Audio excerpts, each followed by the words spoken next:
Hey guys, welcome back to my new videos. आज हम बात करने वाले हैं जो हमारे कुछ इंपॉर्टेंट क्वेश्चन चल रहे थे। आज फार्माकोलॉजी फर्स्ट का 2018-19 का क्वेश्चन बहुत ही इंपॉर्टेंट क्वेश्चन है, आपको दिख रहा होगा, जिसमें 10 मार्क्स में आते हैं, 10 मार्क्स में क्वेश्चन है। Discuss different factors modifying drug action. मतलब कि जो ड्रग एक्शन होता है तो कौन कौन से फैक्टर अफेक्ट करते हैं। तो कौन कौन से फैक्टर आपको हम बताते हैं, कौन कौन से फैक्टर हैं, बहुत ही सिंपल है। तो चलिए चलते हैं अपने नोट्स की ओर। तो देखिए हमारे कौन कौन से फैक्टर हैं, बहुत सारे फैक्टर हैं। इसमें आता है देयर आर वेरियस फैक्टर में इन्वॉल्व, बहुत सारे फैक्टर हैं कौन कौन से ड्रग एक्शन को। तो पहला आता है हमारा age, body weight and surface area. Second है सेक्स। थर्ड नंबर पर आता है pregnancy and lactation. Fourth number पर आता है psychological state and emotional factor. Fifth number पर आता है फूड। सिक्स नंबर पर आता है डोजेज फॉर्म। सेवन नंबर पर आता है route of administration of drug. Eight number पर आता है presence of disease, metabolic disturbance, genetic factor. जितने ये सब फैक्टर्स सब आपके सर आपको फैक्टर्स को जितना आपको पता है आप लिख सकते हैं, और भी ढेर सारे फैक्टर हैं उनको भी आप लिख सकते हैं। 10 भी लिख दोगे बहुत ही है, ठीक है। तो ये इतना लिखना। अब आपको 1 बाय 1 डिफाइन करना होगा। तो एज की बात करते हैं। तो देखो एज क्या है, एज रिलेटेड फैक्टर में मॉडिफाइंग ड्रग एक्शन, ठीक है। तो कौन कौन से हमारे एज निकालने के लिए कौन कौन सा है। तो पहला आता है फार्मूला हमारा यंग फार्मूला। यंग फार्मूला से क्या निकालोगे, चाइल्ड डोज बराबर age in years upon age plus 12 into adult dose. ये फार्मूला लिख देना है। मतलब कि अगर किसी भी चाइल्ड डोज का अगर हमको कितना डोज देना पड़ेगा ड्रग, अगर इसको निकालना होगा तो उसके लिए कौन सा फार्मूला है हमारा, ये है यंग फार्मूला। ये फार्मूला कब होगा, अप टू 12 साल तक के बच्चों के लिए। फिर इसके बाद आता है हमारा dealing formula. Dealing formula use कर लेते हैं हम। ये हमारा हो गया डिलिंग फार्मूला, दिख रहा है आपको डिलिंग फार्मूला। तो डिलिंग फार्मूला क्या है, डिलिंग फार्मूला हमारा चाइल्ड डोज बराबर एज इन ईयर्स अपॉन 20 है इंटू अडल्ट डोज, ये हमारा हो जाएगा। फिर क्लार्क फार्मूला मैंने बताया था, वेट भी है हमारा, एज का हो गया। वेट कैसे निकालेंगे, अगर आपको वेट पता हो तो चाइल्ड डोज कैसे निकालोगे, डोज है तो चाइल्ड डोज बराबर weight of child into K G upon 70 into adult dose. फिर हमारा अगर सरफेस एरिया होगा तो बॉडी सरफेस, चाइल्ड डोज बराबर body surface area upon 18 into metre square into adult dose, ये हमारा फार्मूला है। तो इस तरीके से हमारा जो फैक्टर होता है, मतलब फैक्टर्स मॉडिफाइंग ड्रग एक्शन है ये हमारा, ठीक है। मतलब इस तरीके से हमारा ड्रग एक्शन को ये फैक्टर अफेक्ट करते हैं। सेकंड है हमारा सेक्स। तो देखते हैं हमारा the body size of the females is smaller as compare to mail.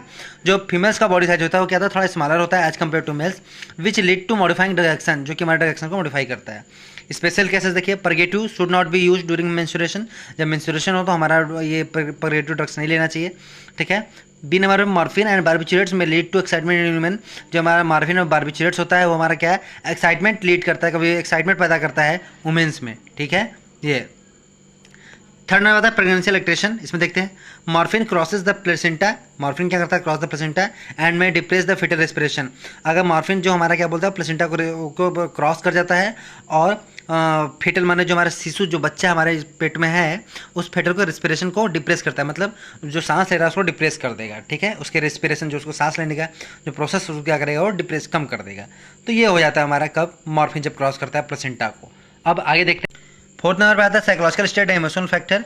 तो देखो higher doses of general anaesthetic और anti anxiety drugs are required in nervous और anxiety patient then in normal individual. मतलब जाहिर सी बात है, जो हमारे एंजाइटी पेशेंट होंगे, इन सब के जो पेशेंट, उनको हायर डोज देना पड़ेगा as compare to normal patient की तुलना में। जैसे 50 से 100 milligram of chlorpromazine in normal individual में देना पड़ेगा आपको, और 500 से 1000 मिलीग्राम ऑफ क्लोप्रोमाजाइन, ये जो हमारा एंटीसाइकोटिक ड्रग की कैटेगरी में आता है, ठीक है। ये हमारा सिजोफ्रेनिक पेशेंट को देना पड़ेगा फॉर सेम इफेक्ट के लिए, ये हो जाएगा। फूड का देखते हैं। तो बोलता है food decrease the rate of absorption of drugs. Some drugs जैसे डेजॉक्सिन है, ये सब जो हमारे ड्रग्स होते हैं इनको क्या करता है, डेक्सिन are given on empty stomach, ठीक है। इसको क्या आता है, खाली पेट दिया जाता है, because to avoid drug food mixing. नहीं तो अगर दे दोगे, खाना खाने के बाद दे दोगे, तो हमारा ड्रग और फूड आपस में मिक्स हो जाएंगे। Route of administration of drugs देखते हैं। Oral drug dose are usually higher. जो हमारा ओरल डोज देते हैं वो हमारा यूजली हायर होता है then the intravenous dose drug dose, because IV drugs are 100% enter into the blood circulation. क्यों, क्योंकि ओरली डोज ज़्यादा होता है, इसलिए ज़्यादा होता है क्योंकि इंट्रावेनस जो हम नस में डायरेक्ट देते हैं ड्रग्स हमारे आईवी, वो हमारे डायरेक्ट पूरा 100% एब्जॉर्ब होता है हमारे ब्लड में जाके, ठीक है। तो इसलिए ओरल वाला रूट क्या होता है, ज़्यादा होता है। ओरल डोजेज फॉर्म में देख लेते हैं। तो डोजेज फॉर्म हमारा है, absorption of drug mainly depends on the nature of the doses form. Doses form पे डिपेंड करता है क्या क्या है ऑर्डर। तो देखो सॉल्यूशन है, सॉल्यूशन का एब्जॉर्प्शन रेट देखते हैं। सॉल्यूशन का एब्जॉर्प्शन रेट सबसे ज़्यादा होता है, फिर सस्पेंशन का, फिर कैप्सूल का, फिर टैबलेट का, फिर कोटेड टैबलेट का। एसएससी टीसी याद रखिए, ट्रिक आपको हमेशा याद रहेगा। SSC TC solution, suspension, capsule, tablet, coated tablet, ठीक है। फिर 8वें नंबर आता है प्रेजेंस ऑफ डिजीज। 8 डिफाइन किया मैंने, रीनल डिजीज। अगर आपको डिजीज है तो आपको ड्रग एक्शन क्या करेगा, मॉडिफाई करेगा। तो रीनल डिजीज में lead to decrease the excretion and increase accumulation of drug. सही बात है, रीनल डिजीज क्या कर देगा, में lead to decrease the excretion. अगर आपको रीनल किडनी की प्रॉब्लम है ठीक है। तो आपको जो ड्रग का एक्सक्रीशन, जो ड्रग आपके बाहर बॉडी से निकला है तो उसका डिक्रीज हो जाएगा, कम हो जाएगा, और इंक्रीज होगा, मतलब एक्यूमुलेशन, इकट्ठा होना स्टार्ट हो जाएगा बॉडी में, विच रिजल्ट्स इन टॉक्सिटी, जो कि टॉक्सिटी जहर पैदा करेगा हमारी बॉडी के अंदर। तो ये हमारा क्या है, बहुत ही सिंपल शब्दों में नोट्स है, बहुत ही सिंपल है, बहुत ही सिंपल लैंग्वेज में लिखा हुआ है। आई थिंक आपको समझ में आ भी गया होगा। काफ़ी सिंपल शब्दों में नोट्स है, आप इसका बना लीजिए, काफ़ी इंपॉर्टेंट क्वेश्चन आते भी हैं। तो चलिए मिलते हैं आपसे नेक्स्ट वीडियो में, तब तक के लिए बाय बाय।